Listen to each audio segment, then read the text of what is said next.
Hello and welcome to Dell's Gaming. I'm Dell and this is From the Depths, and this is another how-to video, and in this episode we will be looking at starting to build ships and the controls for shipbuilding and designing in the game. So when you first start into getting into design, you need to do this first as a single player and then go to the vehicle designer. Now, in the vehicle designer, I would recommend you have to go in the vanilla for when you're first designing basic ships to use in the game. The space designer is really designed for spaceships, and the test facilities are really designed for test, just looking at missiles only. So click on the launch vanilla designer. Right, as a starting point, you will start in your first person view of your character on this little starter raft. Now, first of all, if you haven't looked at your basic controls for your character, please press escape and then just go into help for this. Help and how to play.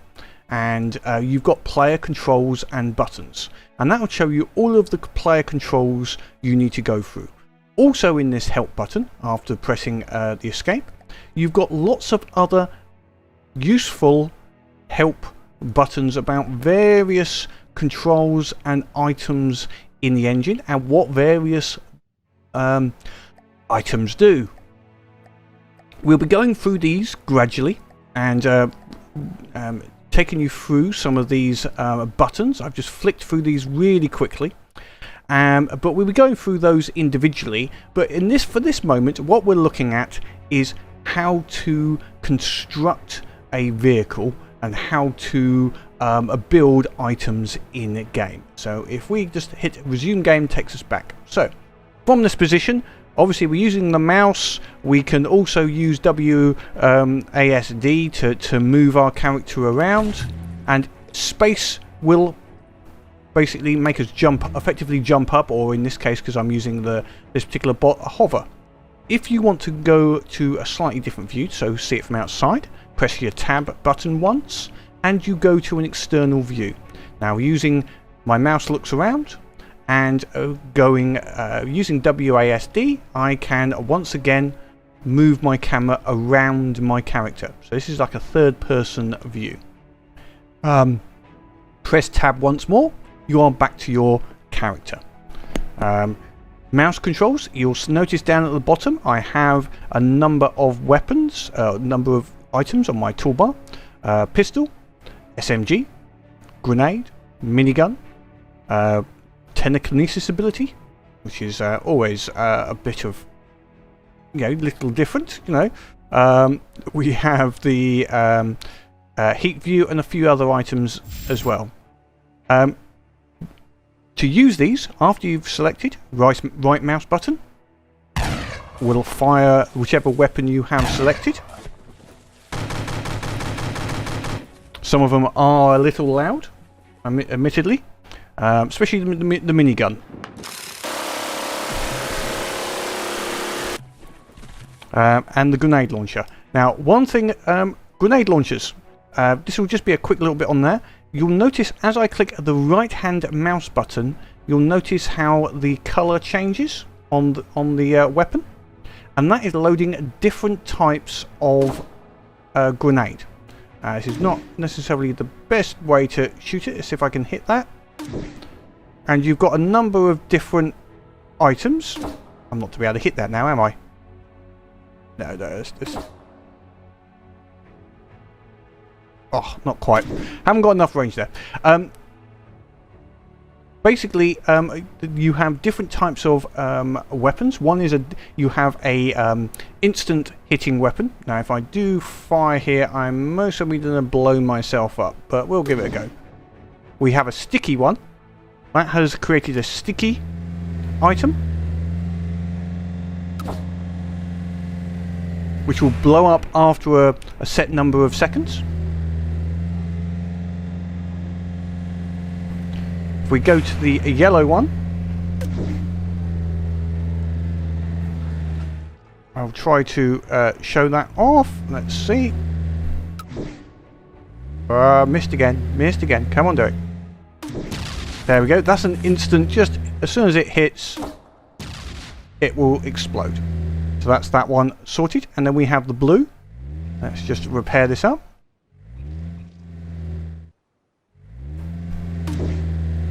I missed.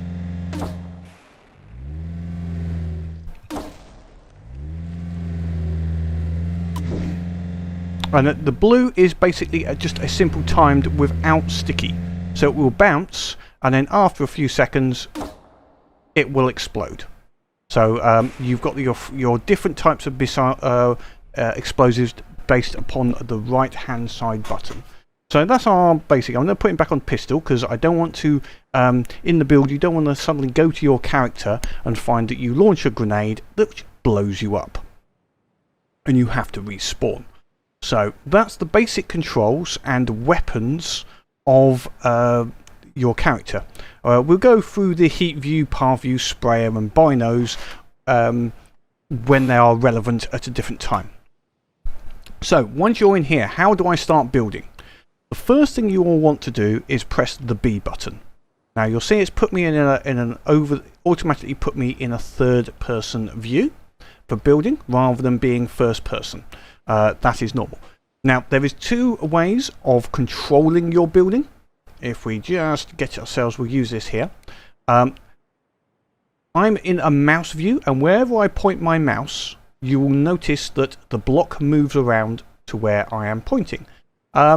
This is the most, can be intuitive, but not necessarily always the best way to build blocks.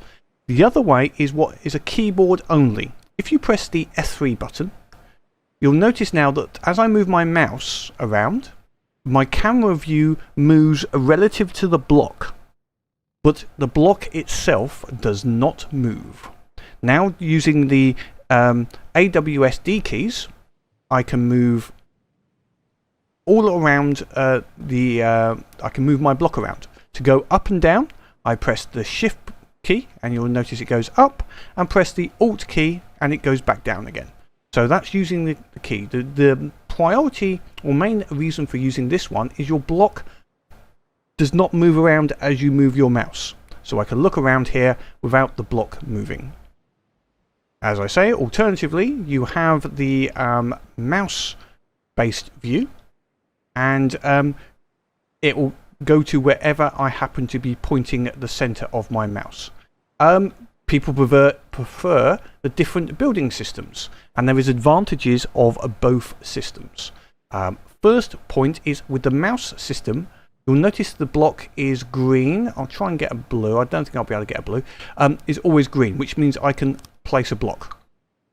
And it will, the mouse, I can't point anywhere except next to an existing block. This is good. It means you can't suddenly create blocks in the midair. Or where they're not supposed to be. The advantage of the F3 key is I could go up, and you see how it's turned blue? Turning blue means I cannot place a block there. Now what this means is you actually have to make sure you are connected in the right place before you start trying to create blocks. If it is blue, I am pressing the button, which I'll go through now. It is not making able to create a block. So how do we create a block? Right, in both modes, you have the mouse buttons. If I now press my left-hand mouse button once, it creates a block and moves forward one space. If I am in the direction that the camera is facing, you see the block rotation, the block arrow does not move. It moves in the way I am facing. The other button that you can use is, if I just, don't worry about what I'm doing there, is using backwards move. So if we're forward and we want to move blocks backward, if I now click my right mouse button, it creates a block and moves backward. You'll see it is green, which means it is in a block creation mode. How do I remove blocks? Right, using the left and right mouse buttons once again, if I first of all move over a block and it's turned red, Once it's turned red, that means I am going to remove a block by pressing the mouse button. And there's two ways of doing this. If I click the left-hand mouse button, it deletes and moves forward. Once it's red, if I now click the right-hand mouse button, it deletes the block and moves backwards. So you can see how you can delete blocks, and this is in keyboard mode. So we are able to move around and change our blocks. If we do this the same in the mouse mode, placing blocks is just a matter of pointing where you want them, and it doesn't matter if you go forwards, you can go anywhere. It is purely based upon where the mouse is. And to place a block, I just look at where I want it and click the left-hand mouse button once, and it just simply where that green block is where your block is going to be created. To remove the blocks, you see how there is a red outline around the block I am connected to. So whichever block here I can move between two red blocks. Yeah. Now, if I click my right-hand mouse button, whichever block is highlighted in red is the block I will be removing. So the right-hand mouse button is going to be on the block I am touching and is highlighted in red. If I then click the left-hand mouse button, it creates the block. So that is the basic block creation and removal. The next part of the building is how to bring up the various blocks. If you press the E button, which if I come out of there one more time, on the left hand side menu you have a number of items which does show all of the options I just said, but we can click E for an inventory. The inventory is split up. Now you have got some items as to at the top of less and more. Now as a starting person, if I put it into that mode, you'll notice not all of the blocks are available to me. What this has been done purposely is just to point out which are the most relevant blocks at the beginning for creating your simple vessels. And it highlights, it's removed some of the items. To get these other items back, just click the More button, and you'll see how some of these blocks are now being replaced, but some are still not available to you. Click the More button again, and more are coming through. So once you've got used to the more advanced elements, you can use more advanced blocks. Within each of the blocks, you generally have a single block. A wood block is a single block. The wood beam is 4 blocks in a row, as an example. And then you have the slopes. A sloped 4, sloped 2 meter, and a sloped 1 meter. And then various corner angled pieces. These are all just so that you can make your vessel look a little nicer and get all of the angles nice. Now, one other important factor, or two important factors, when you are choosing which blocks to use is the health, armor, and weight of a particular item. Now, a wood block, as an example here, has a health of 100, armor 3, weight 0.1. And it also has in the game a block count of 1, obviously, because it's a single block. If I was to use 4 of these in a row, then obviously the game sees that as a block count of 4, and the health of all 4 blocks would be 400. If we go down to the wood beam, you can see the health of a wood beam is stronger, same weight, but a health of 600. So it's a stronger, more cohesive block. So it's better to use wood beams where possible, and the same with metal. It's better to use a larger size than a smaller size whenever possible. Also, the game sees it as one block, which will basically speed up your game and reduce lag. So use wood beams where possible. The other side of it is you can see how this block is on the screen. If that's fine, and it is facing the direction of the ship, and we'll go through that in a second. But I forgot about that one. What if we want to rotate those blocks? There is two ways. In the mouse mode, which we are currently in, if I hold the tab button, you'll notice that there is now 3 coloured rings have appeared around the block with the letters AD, WS and QE. Now they will change the direction of those depending on where my camera is moving. Yeah, so you can see that the QE button does change depending on which direction I am looking. Now the QE it's difficult to see this particular one in this particular instance, but let's use the AD. The AD, if I now hold tab and keep tab held down and press the A button, you'll notice it moves around the connection points of the block. And then the same with the WS, I can make this go up and down. So this is how you can rotate a block to fit how you wish onto your target. So hold the tab button down and press the button, and there we go, we have created a block, and we will now just create one on the opposite side. There we go. So that has created that block, and you can just keep on rotating depending on how you wish to create a block. Now one thing is quickly to say about is connection points. You'll notice if I make this block blue, you'll notice on the block that there is a green square on the ends and 2 of the sides.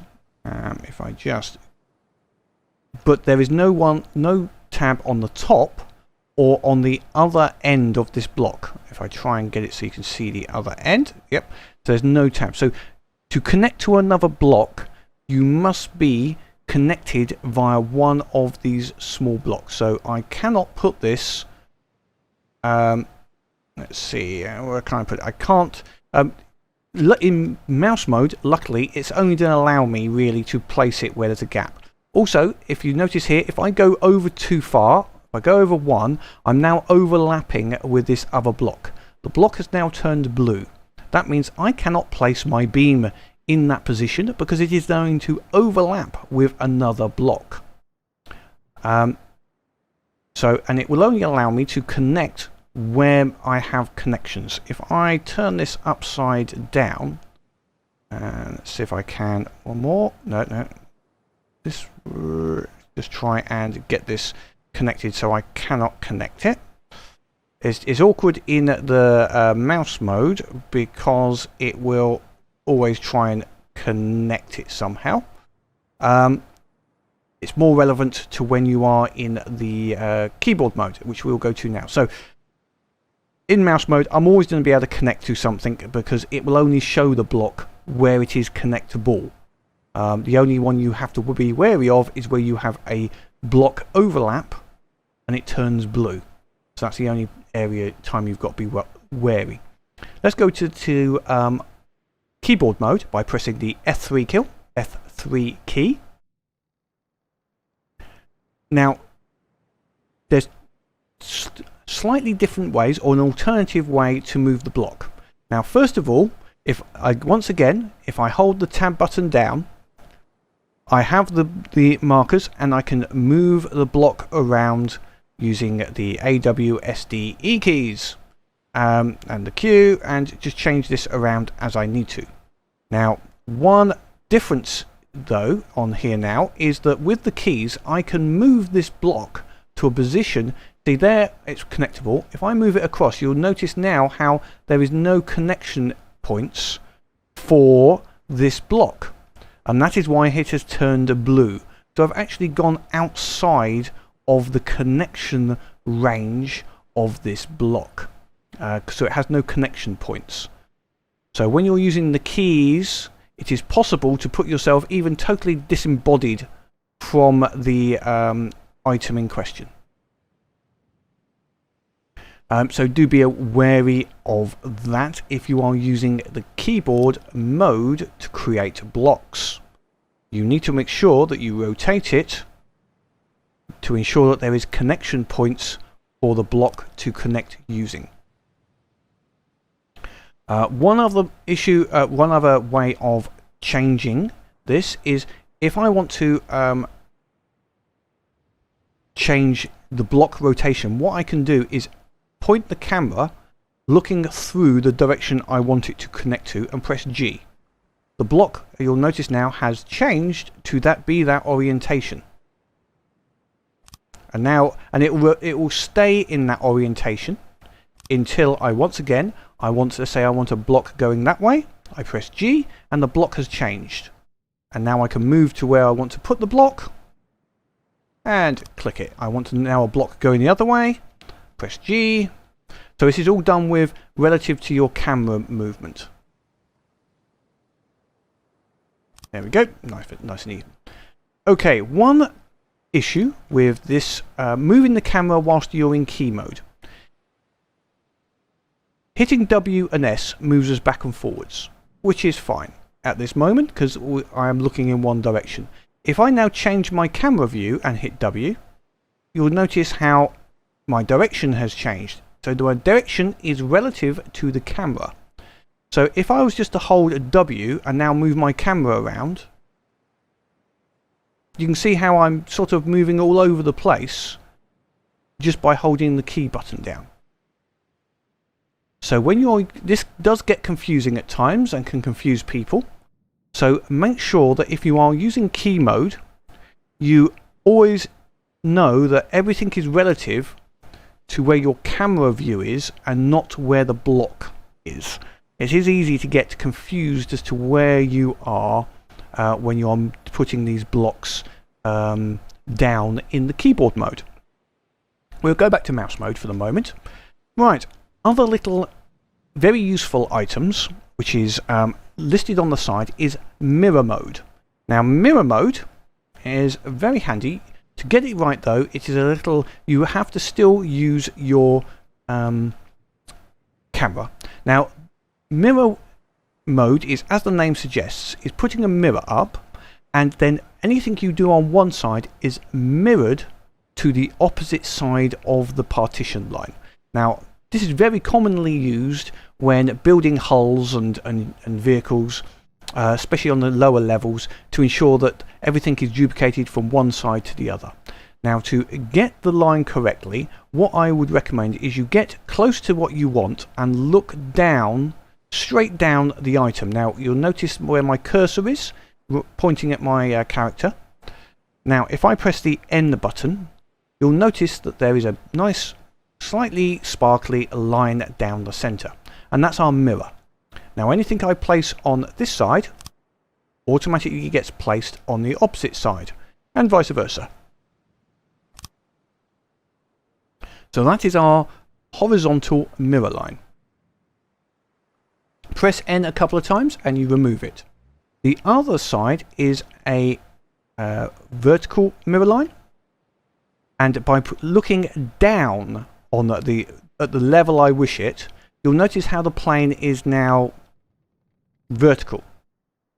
And the way this one works is if I place anything on top of that mirror line, it's a little high actually, let me just put it onto this line level instead. There we go. So you can see the block it's through. You need a set of blocks that is acting as the mirror point. So you'll notice I had to go just below that point. So if I now place a block here, you'll notice it got placed below as well. And the same over here. But it doesn't get mirrored horizontally. So you can't have four-way mirroring. This is just horizontal. This is fine if you wanted to build something that goes up and down for some reason. There we go. So everything I've produced there has been produced below. Now for the moment we'll go just back onto mirror line here so I can fill out something in preparation for the next little bit.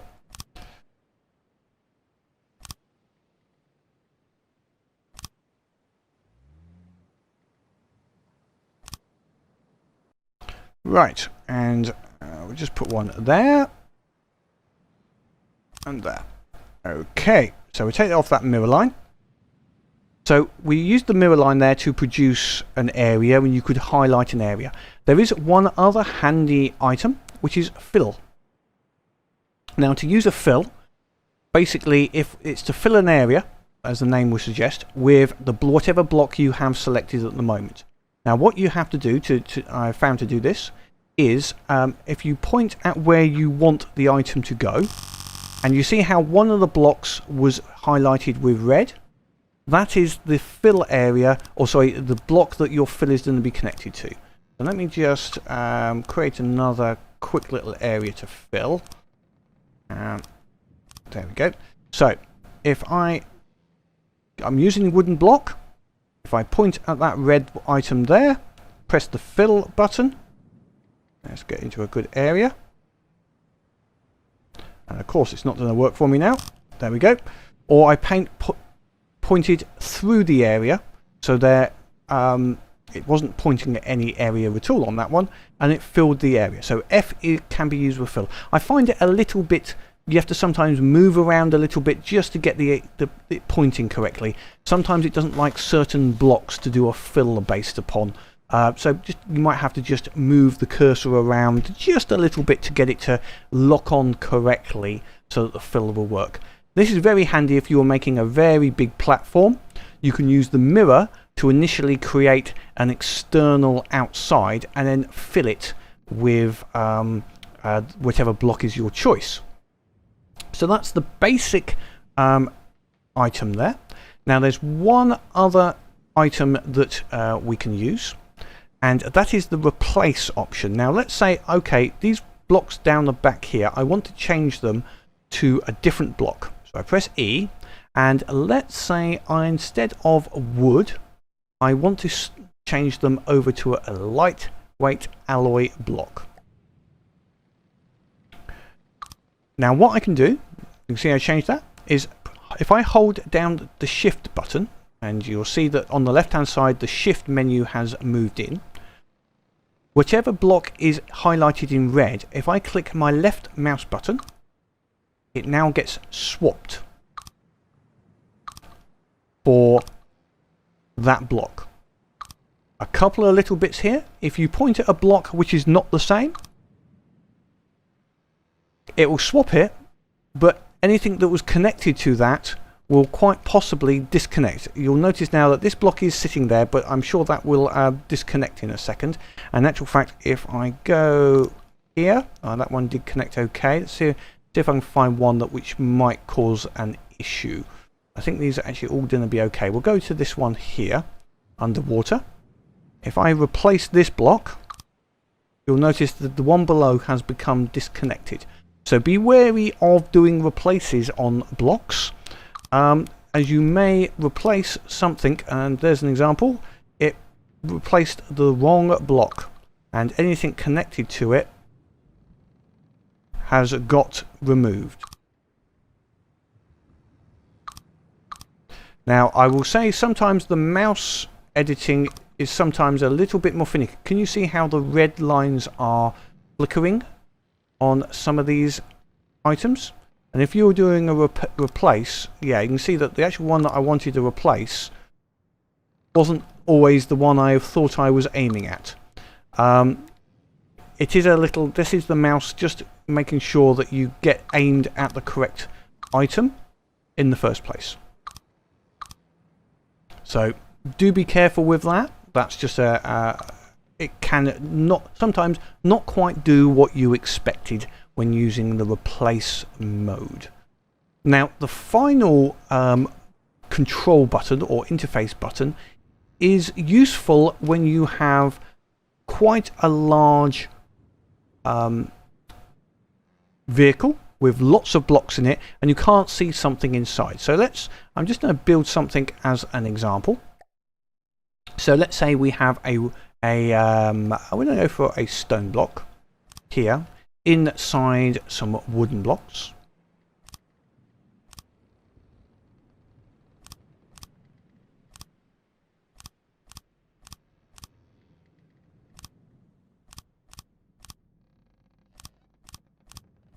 So now we cannot see the stone block inside. We know there's a stone block around here somewhere, but it'd be very difficult to do something with that block, potentially replace it or make any changes. So now, whilst pointing at our vehicle, if we press the P button, you'll notice how all of the blocks which are connected, that one's not connected, have gone to a smaller version of the block. We can now go inside this block and have a look at our stone item, our little bit of stone. If this was a controller, we could make a change to it. In this case, if I now hold down my shift button and we are able to replace it with actually, yeah, there we go, with a wooden block. So now we have all wood. The actual replace didn't work quite there. I deleted it and then pressed replaced it with a wooden block. So using the P button, you can see a little easier where everything is on your ship. Press the P button again, everything goes back to normal. This is very handy on some of the larger ships when you're trying to find an engine or some little item that is inside the vehicle, you know, a specific item of some description. Okay, next bit, last little final part, and this is actually should have been done at the beginning, is looking at this here, if I was to put an engine on this, which direction is forwards? I've seen it happen with people's vessels. They've built a ship and then they find that what the computer thinks is the front is different to what they think. Now, so when you very begin a vehicle, what you need to keep an eye on is you see the block, the green block is in front of me, has an arrow, and it's going currently to the right hand side. That signifies the direction that the computer believes is the front of the vessel. And the upward block here, or the arrow coming out of the top, let me just get a little bit there, is signifying where it sees the top of the ship is. Now when you start getting into propulsion and AI, when you are telling it to increase height or go forwards, backwards, etc., it will always do it relative to those arrow positions. So thing to remember is make sure when you start building, you are building in the right direction at the very beginning. There is, I wouldn't say nothing worse, but certainly it is not useful to have to build a complete ship and then find you have built it back to front. It does happen. I have done it myself, and it is solvable, but you don't. It's annoying, and you know, best for one little section at the very beginning when you start building a ship, get some block which is different to what you normally use. Let's say a stone block, and put it on the front of the vehicle. So now whenever you're building and you're saying, right, which is the front again? Ah, there's the stone block. I will go and I know this is now the rear, and I can now put my boat propeller on the rear of the vessel. I know which way is forwards, quite simply. So it is much better than finding you've put your propellers on the back and you're going, why is it not working? Yeah, definitely not a good idea. If we I just want to check one thing here. Yeah. Now, no, that isn't automatically telling me it's back to front. But yeah, so make sure you put your propellers in the right direction. And obviously you'd want to put them in the water as well, which I haven't done there, but we're just going through those, making sure you can see how the arrow is pointing in the right direction all the times, at all times.